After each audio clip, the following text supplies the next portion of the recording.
Lesson 19, and we're going to have a look at gearing, which shouldn't take too long. Once again, we've got the three profitability ratios: gross profit margin, net profit margin, return on capital employed. You should know all of those. The liquidity ratios, current asset ratio, and the asset test ratio. And the third one of these is gearing.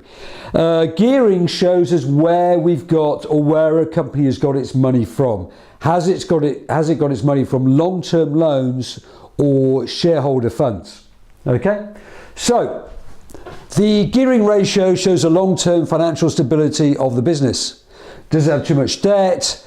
Can it afford the debt repayments? Right, and it shows the extent to which a business relies upon borrowed money.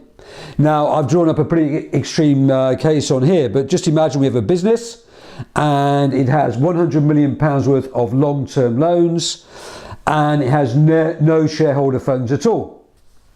So you've got your non-current liabilities divided by your total equity plus your non-current liabilities again. Now, if you have that, you have 100 million, no equity, zero equity, 100 million for the long-term loans again. So it's 100 million divided by 100 million times 100. So that means your gearing is 100%. Now that means you borrowed all of your money from long-term loans.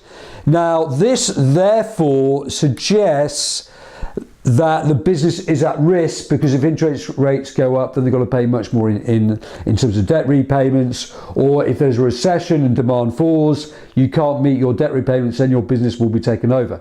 So it's risky to have very, very high gearing. However, if a firm does have high gearing and it's doing really, really well, then in a sense, because you don't have to give dividends to shareholders, then that can also be a good thing.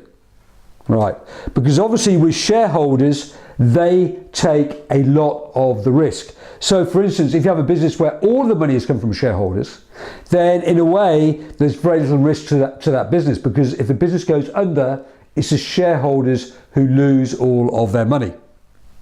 Right, so it makes the business more stable.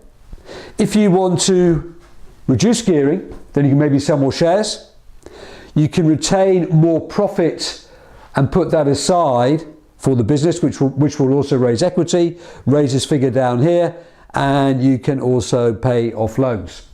So I've given you an example here of a business which has 100% gearing. If I want to change that round, I'd say, okay, maybe the non-current liabilities in this case are now going to be 20 million, the total equity is going to be 80 million, and the non-current liabilities are going to be 20 million.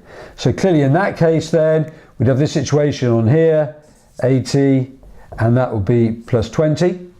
Right, so now we would have 20 million divided by 100 million, and the gearing would now be 20%. Now that would be seen as being a low gearing.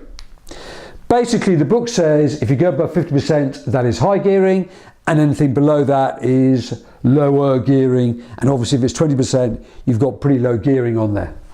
So that is gearing.